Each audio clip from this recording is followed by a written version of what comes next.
로마서 8장 1절에서 4절 말씀 계속해서 성령의 법에 대해서 말씀을 드리려고 합니다.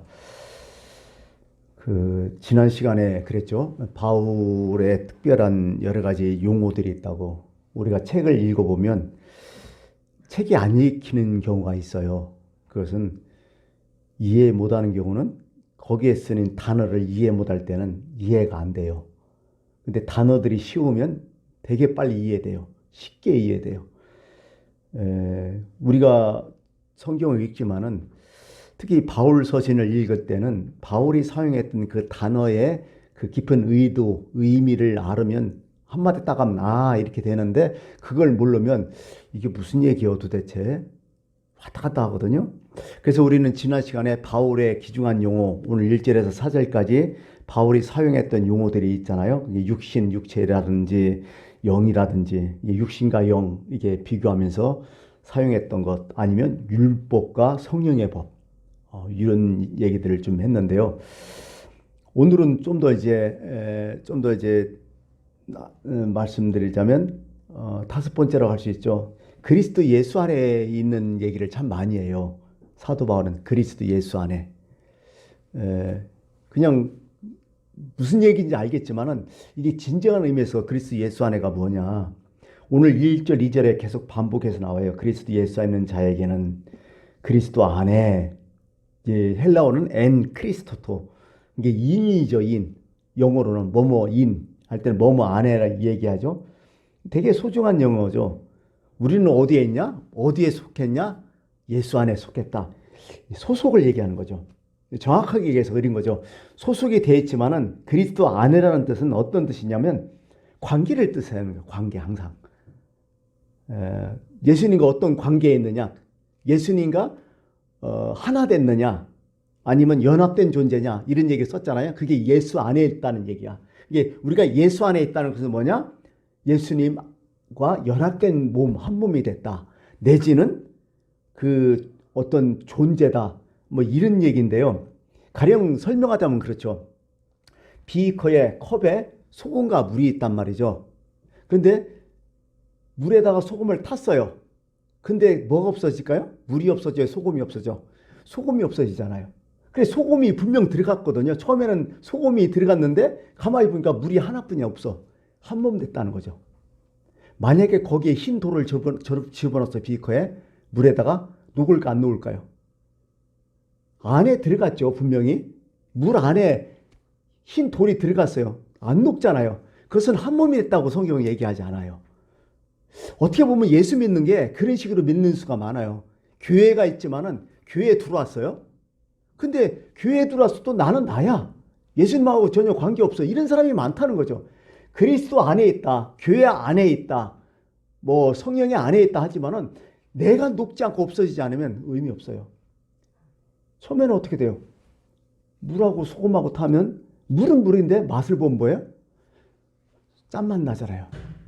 그게 너희는 세상의 소금이라는 얘기야. 어떻게 보면 그런 식으로 우리 살아가야 된다는 거예요. 분명히 저는 다른 사람하고 똑같아. 사람이 사람이지. 근데 살아가는 맛이 다른 거야. 예수 맛이 나야 된다는 거예요. 거기에. 그 물은 예수님이고 우리가 소금이라고 생각한다면 그 안에서 녹아지는 거지. 그러니까 사도 바울은 그런 얘기 하잖아요. 갈라디아서 2장 22절에 뭐래요? 내가 그리스도 안에서 십자가 못 박혀 죽었다고. 내가 이제 그분 안에서 내가 사는 게 아니라 그분이 내 안에서 사는 거라고. 결국 물맛이 나야 되는 거예요. 소금맛이. 그 물맛이 나야 되는 거예요. 그게 그리스도 안에 있다는 얘기예요. 우리가 분명히 이것을 접고 들어가야 돼요. 그러니까 그리스도 안에 있는 자에게는 그 예수님과 연합된 사람, 예수님 앞에서 녹아 없어진 사람, 그 사람에게는 성령의 법이 적용된다는 얘기죠. 생명의 성령의 법이. 그래서 어떻게 보면 우리 다른 분은 그래 이게 영적인 관계다 이런 얘기인데 사실 좀 어렵죠. 예수님이 비유적으로 했죠. 포도와 포도나무 관계라고. 그래, 포도나무에 가지가 붙어 있어야 돼요. 하나 됐다는 거야. 이게 관계죠. 떨어져 나가면 아무것도 아니잖아요. 그런 거지. 한 몸이 된 거예요. 바로 그리스도 안에 있다는 용어를 이렇게 사용했어요. 사도 바울은. 이것을 분명히 또 깨달아야 되고, 오늘 여기 보니까 성령의 생명의 법이 죄와 사망에 비해서 너를 해방하였다. 해방이라는 얘기는 참 많이 나오죠. 어디서 해방했냐? 죄와 사망에서 해방했다. 해방. 해방과 똑같은 개념이 있어요. 똑같은 용어가 있어요. 뭐래? 사도 바울은 이것을 해방을 뭐로 써요? 구원을 얘기해요. 너희들 구원받았다. 해방됐다. 뭐에서 해방됐냐? 죄와 사망에서 해방됐다. 이게 구원이란 얘기죠. 그러니까요, 예수 안에 있는 자에게는 죄와 사망에서 해방됐다는 거야. 적용이 안 되는 거야, 이게. 죄도 적용이 안 되고 사망도 적용이 안 돼. 왜? 법이 다르니까. 생명의 성령의 법이 그걸로 접촉되니까 그 전에 있던 죄와 사망의 법이 우리한테는 적용이 안 되는 거야. 처벌하고 싶어도 못 하는 거야. 이게 바로 해방이라는 거죠. 해방을 또 한 가지로 예수님이 쓴 게 있어요. 예수님은 이 해방을 뭐래? 자유로 썼어요. 항상. 진리를 알지니. 진리가 누구예요? 나는 길이요 진리를 했으니까 예수님이잖아요. 진리를 알지니 진리가 너희를 자유롭게 하리라. 똑같은 얘기요. 고린도후서 3장 17절에 사도 바울이 이렇게 해서 주는 영이시니 주의 영이 계신 곳에는 자유가 있느니라. 똑같은 얘기예요. 이게. 주의 영이 계신 곳, 예수님이 계신 곳. 자유가 있다. 구원이 있다. 이런 얘기죠. 그러니까요. 우리가 성경을 읽으면서 자유, 해방 같은 용어예요. 구원 같은 것도 같은 용어예요. 거기에 이제 뭐 여러 가지 뭐 많은 내용을 썼지만은 하여간 같은 용어로 우리는 이것을 인식하면 된다는 거죠. 그래서요. 사람은 있잖아. 우리가 지금 살아가지만은요. 똑같이 살아가는 건 아니야. 똑같은 사람은 아니야. 그래서 어떤 분은 그런 얘기예요. 사람이 살아가는 그 삶 자체는 자유를 얼마나 누리냐에 따라서 그 삶 자체의 본질이 다르다. 삶의 질이 다르다.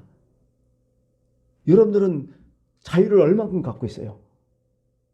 어느 정도 자유를 지금 느끼고 있어요? 우리가 쉽잖아요. 돈이 없으면 자유 못 누려요. 그죠? 우리 대한민국이 자유라고 얘기하지만 돈 없으면 꼼짝 못해요. 때로는 한 발자국 움직이지도 못해요. 어디 못 가요. 사실은 이런 거죠. 내가 어디든지 갈 수 있지만 내가 아프면, 내가 병들어서 꼼짝 못하면 어떻게 돼요? 그것도 자유를 잃어버린 거예요. 건강의 자유를 잃어버린 거죠. 어떤 법적인 자유도 있고 정치적인 자유도 있고 또 우리가 보이지 않지만 도덕적인 자유가 있어요. 내 마음이 계속 찝찝하고 힘들으면 불안하면 이건 자유 잊어버린 거예요. 이거. 우리 인간에게는요. 진짜 자유가 다 있다고 하지만은요. 사람마다 그 자유가 다 다르다는 거야. 기준이. 근데 성경에서 얘기하는 진짜 자유는 뭐냐? 이건 영적인 자유라고 늘 얘기해요. 영적인 자유가 뭔지 아세요? 죽음 앞에서 벌벌 떠는 거예요. 지옥 갈까 봐. 천벌받을까 봐. 이것은 이 세상에서 자유를 누려도 그 영적인 자유를 갖지 못하면, 궁극적으로 그 자유를 갖지 못하면 아무 자유가 없다고 성경은 그렇게 얘기를 하는 거죠. 우리는 다 자유가 있다고 얘기해요. 근데 가만히 보면 우리는 어떤 자유를 누리고 있어요? 그리고 자유의 그 정도가 어느 정도냐? 우리 스스로 알고 있어요, 그걸.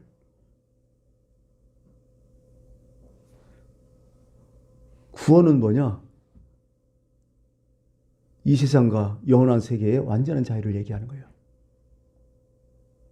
어떤 분은 그래, 이 세상 살면서 법 없이 난 부끄럼 없이 살았다. 양심의 자유겠죠. 참 훌륭하게 산 분이죠. 그런데 죽으면 자신이 없어. 무서워. 힘들겠어. 통과 못할 것 같아. 하나님의 기준에서는 안 될 것 같아. 그것은 뭐예요? 영적인 자유가 없는 거예요. 신앙의 자유가 없는 거예요. 정말 완전한 사람은 어떻게 보면 양심의 자유와 신앙의 자유가 완전히 있는 것. 이게 가장 중요하겠죠. 그게 뭐 예수님의 그 자유겠죠. 어떻게 보면. 우리는 양심의 자유가 없을 수도 있어요. 살아가 보니까 그런 생각 들더라고요. 그런데 신앙의 자유는 있어야 된다는 거예요. 그것은 내 힘으로 얻는 게 아니라 그것은 주어지기 때문에. 그래서 신앙이라는 자는 그래요. 다른 게 아니라 죄와 사망의 법에서 해방되어서 우리가 자유롭게 됐다는 게, 이게 바로 이런 거예요. 이게 그리스도인이라는 거야. 진정한 그리스도는 죄와 사망에서 자유함을 느끼는 사람들. 이게 성경에서 얘기하는 궁극적인 그리스도인이라는 거죠. 뭐 이런 거죠. 근데 아까 얘기했지만은요. 자유 해방을 우리가 얻게 됐잖아요. 어떻게 해서 얻게 된 거예요, 도대체?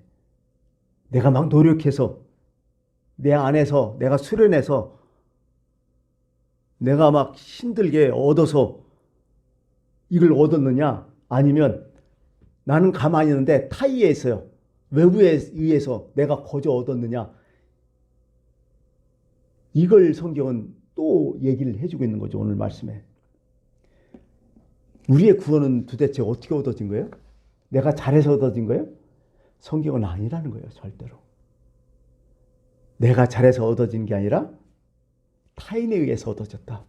그래서 은혜라는 용어를 써요. 내가 노력하면 그게 뭐야? 나 공로잖아요. 구원에 쓰던 공로는 절대 얘기하지 않았고 은혜로 얘기했다. 이런 거죠. 이런 거죠. 첫 번째, 이것을 쉽게 표현하면 법이 달라진 거야. 나는 가만히 있어. 근데 법이 달라져. 법이 달라지니까 내가 의인 되고 죄인 될 수 있는 거죠.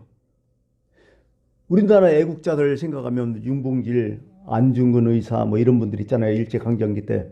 우리는 그분들 다 애국지사, 애국자라고 다 불러요. 우리의 법으로 되니까. 근데 일본의 법으로는 그 사람들은 어떤 사람들이야? 테러분자들이에요. 그들은 똑같아요. 근데 어느 법을 갖다 떼내서 이 사람들이 애국자가 되고 테러분자가 될 수 있는 거죠.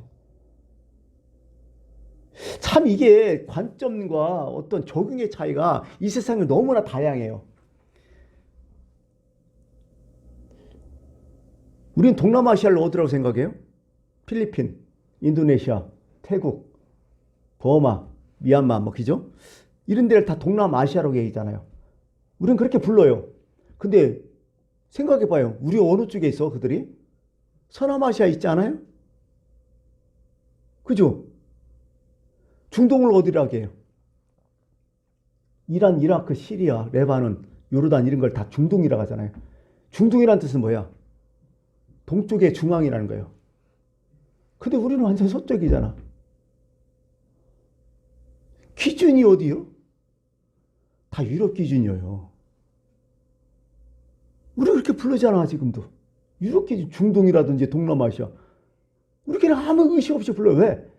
어떤 관점, 어떤 시각 차이가 그렇게 큰 거야 사실은요. 이 적용도 그런 거예요.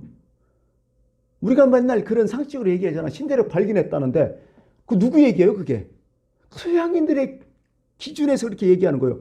아니 원진율로 없었어 거기? 오히려 그들이 들어온 거지. 참 이런 것들이 참 답답해요. 그게 우리가 어느 시각을 갖고 있느냐에 따라서 너무 큰 모든 게 어떤 상당히 큰 차이가 난다는 얘기죠. 법도 그렇다는 거예요. 법도 적용이 달라지면 다 달라지는 거야 이게. 미국이라는 나라는 유나이티드 스테이트잖아요. 그럼 뭐 연합정부라는 얘기하죠. 50개의 나라가 뭉쳐서 하나의 큰 나라가 된 거야. 이게 미국은요 50개의 나라요. 주정부의 권력이 엄청 세요. 그래서 아주 그래서 법이 주하고 연방법하고 좀 달라요. 심지어서 이런 거죠. 마리아나라는 게 있잖아요. 그 우리나라는 뭐예요? 이거 대마초 이런 거잖아요. 사실 엄청 금지잖아요. 마약 종류니까. 근데요, 아직도 미국에 살펴보면요, 13개 주에서 마리아나 합법화 시켜요. 거기 가면 피워도 아무 상관없어. 마트에서 그러니까 다 팔아. 근데 그 외의 주에 가면 이건 불법이야. 이게 다 감옥 가. 나는 똑같아. 근데 법이 달라니까 완전 달라지는 거야. 구원이 이런 거죠. 처음에 우리가 율법의 지배를 받으니까 나는 다 죄인 돼버렸어. 근데 어느 날 갑자기 그리스도 안에서 성령의 생명법으로 그 법이 적용되니까 나는 뭐야? 하나님의 아들이 되고 구원받은 사람이 되어버린 거야. 이걸 하는 거죠, 성경은. 그래서 성경은 늘 그래요. 당신은 어느 법에 속했냐? 성령의 법이냐? 오늘 말씀처럼 그리스도의 법, 성령의 법이냐? 아니면 율법에 속했느냐? 여기서 해방은 간단해요. 어떤 곳에 해방이요? 율법에서 해방돼서 어떻게? 생명의 성령의 법으로 접촉됨 받은 사람, 그게 바로 해방이라는 거죠. 그러니까요, 이게 구원은 그러니 간단한 거예요. 우리가 율법의 지배에서 어디로 바뀌었다? 성령의 지배로 바뀌었다. 그러니까 구원받은 사람은 내 안에 성령이 계시다는 걸 알아요. 네. 내 안에 성령 뭐예요? 하나님의 영이 계시다는 걸 알아요. 그래서 아빠, 아버지라 부르짖는다는 거예요. 내가 하나님을 아버지라고 부르짖었다면, 하나님을 아버지라고 인정했다면 그건 이미 성령이 있다는 거야. 왜? 그것은 너희가 결심하고 너희가 이해해서 된 게 아니라 이미 너희 마음속에 성령이 계셔서 그렇게 부르게 했다는 거야. 이게 우리의 구원은 은혜라는 얘기를 참 많이 하는 거죠. 예수 안에 있기 때문에 그렇게 한다는 거죠. 아까도 얘기했지만은요, 어떤 지배를 받고 있느냐가 완전히 다른 거예요. 우리가 성령의 법의 지배를 좀 받고 있느냐, 아니면 율법의 지배를 받고 있느냐. 오늘 얘기했듯이 죄와 사망의 법의 지배를 받고 있느냐, 아니면 생명의 법의 지배를 받고 있느냐, 이게 다른 거예요. 그 얘기가요, 예수님의 비유 중에 우리가 잘 아는 포도원 주인과 일꾼의 비유에 나와요. 한번 다시 설명해 볼게요. 이거 포도원 주인이 있었어요. 사람들을 이제 일을 시키려고 자기 포도원에 들어가서 일을 하라고 아침 일찍 갔어요. 아침 새벽에 가서 사람들이 있길래 우리 밭에 가서 일해라. 내가 하루 일당 주겠다. 보냈어요. 그래서 사람들이 가서 일하는데 이 주인이 또 우리나라 시각으로 하면 오전 9시에 또 나가는 거야. 그랬더니 사람이 또 있네? 그러면 왜 여기 있냐? 그러니까 이 사람들이 일꾼으로 써주는 사람이 없어요. 여기 있다. 너희들도 들어가서 일해라. 내가 주겠다. 갔어요. 그러고 나서 또 정오 12시에 가니까 또 있는 거야. 그래갖고 그 주인이 또 포도에 들어가서 일해라. 또 오후 3시에 갔어. 얼마 안 남았죠? 또 있는 거야. 그러고 또 포도에 또 들어보냈어. 이것뿐만 아니라 끝까지 오후 5시까지 다시 가니까 좀 있으면 끝나는데 아마 가면서 별로 끝났을 것 같아요. 거기 또 있는 거야. 또 들여보내요. 6시가 됐어요.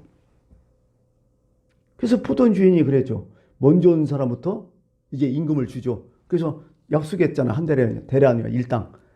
하루 일당을 딱 줘요. 그런데 그 다음에 온 사람이 9시, 12시, 오후 3시, 오후 5시에 온 사람 똑같이 하나씩 다 주는 거야. 일당을. 근데 아침 새벽부터 온 사람이 열을 받는 거지. 아니, 나는 새벽부터 와갖고 하루 왼종일 죽을 똥 싸고 지금 열심히 땅 앞에서 일을 했는데 왜 똑같이 주시냐는 거예요. 주인한테 따지고 들어. 이해되잖아요. 그러자 주인이 뭐라고 해요? 한마디 하는 거죠. 야, 내가 너희들하고 처음에 약속을 했지 않느냐. 내 일당 주겠다고. 하루 일당. 일당 내가 떼어먹은 적 있냐? 그대로 준 거 아니냐. 늦게 온 사람 내가 하루 일당 온전히 채워주고 그건 내 맘 아니냐. 왜 너희들이 이거 갖고 뭐라 하냐 이거요. 니네들하고 상관없지 않느냐. 내가 그렇게 하겠다는데 무슨 의미냐. 이런 얘기거든요. 그렇잖아요. 주인이 자기 돈 갖고 마음대로 하는데 뭐로. 아침 새벽 온 사람 뭐 안 준 것도 아니고 다 정식으로 줬는데. 여기서요. 은혜의 법하고 은혜의 법하고요. 율법이 좀 다른 거야.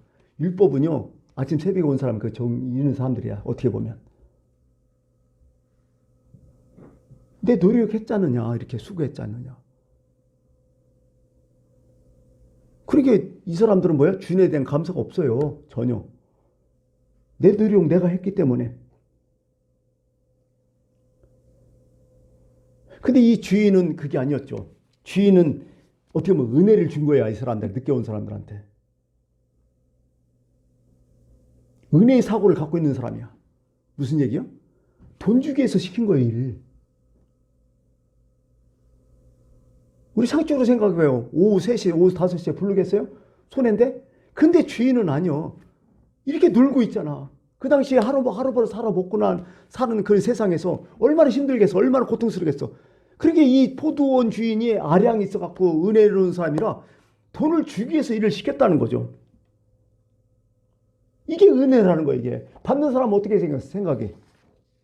너무 고맙잖아요. 오늘 하루 또 굶는 것 같고 가족들은 또 굶었고 너무 힘들고 와서 조금뿐 일하는데 심지어 일당까지 다 줘버리니 한 시간에도 일 시킨 게 고마워갖고 조금 줘도 상관없는데 똑같이 주니 얼마나 감사하겠어요.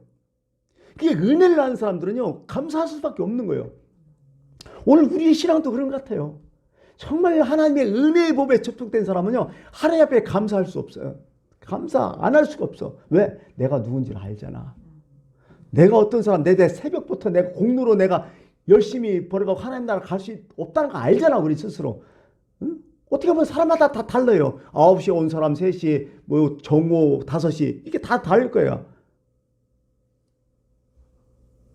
근데 이런 사람을 저기 주인이 은혜를 베풀어서 하루 일당 준다?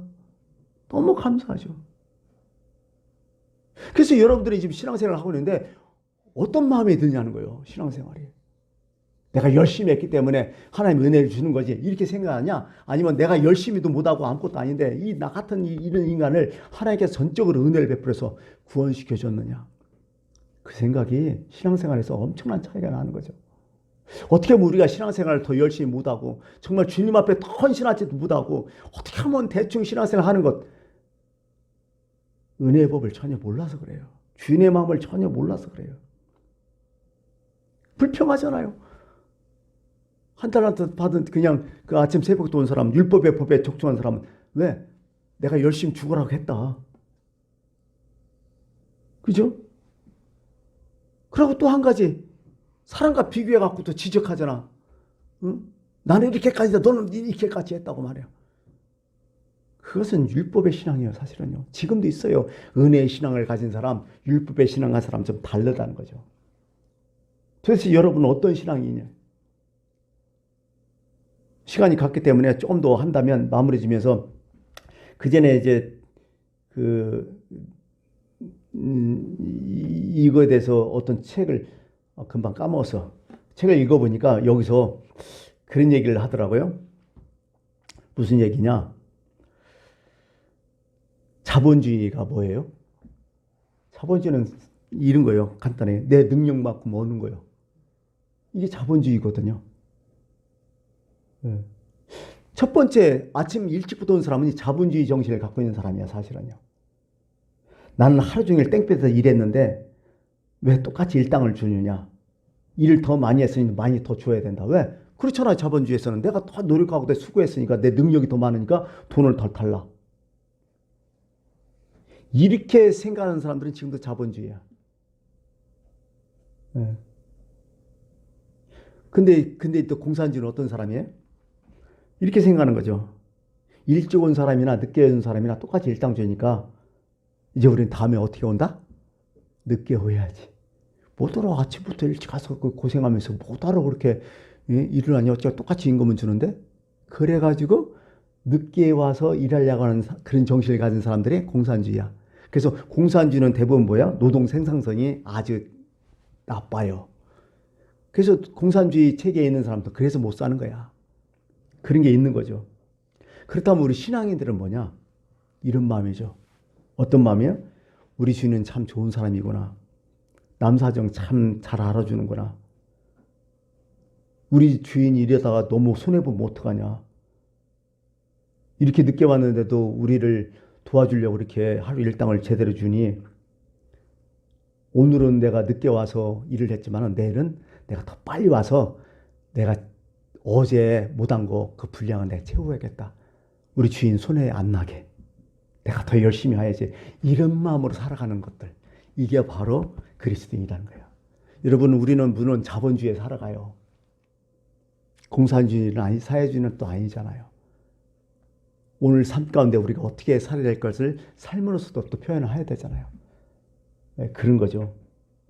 그래서 오늘은 여기까지만 하겠습니다. 참 제가 이제 이 설명을 잘했는지 못했는지 잘 모르겠는데요. 율법과 성령의 법, 또 그리스도 안에 있는 게 뭐 어떤 의미냐. 그에 대해서 오늘 좀 말씀을 드렸습니다. 이 노마스를 하면서 여러분들이 신앙의 어떤 기본, 그다음에 구원의 어떤 기본 교리를 좀 확실하게 좀 배웠으면 좋겠다는 마음으로 계속 이제 짧은 구절이지만 나눠 갖고 여러 번 지금 계속 설명하는 거죠. 반복되는 거 있을지도 몰라요. 그 이해하시고 아주 뭐 여러분들이 그냥 뭐 고민하지 않고 이거 마음속으로 체질적으로 구원이 뭔지를 좀 이론적으로 확실히 좀 알았으면 좋겠다는 마음으로 계속 이렇게 말씀을 전해드리고 있습니다. 다음 주에 계속 하겠습니다. 기도하겠습니다.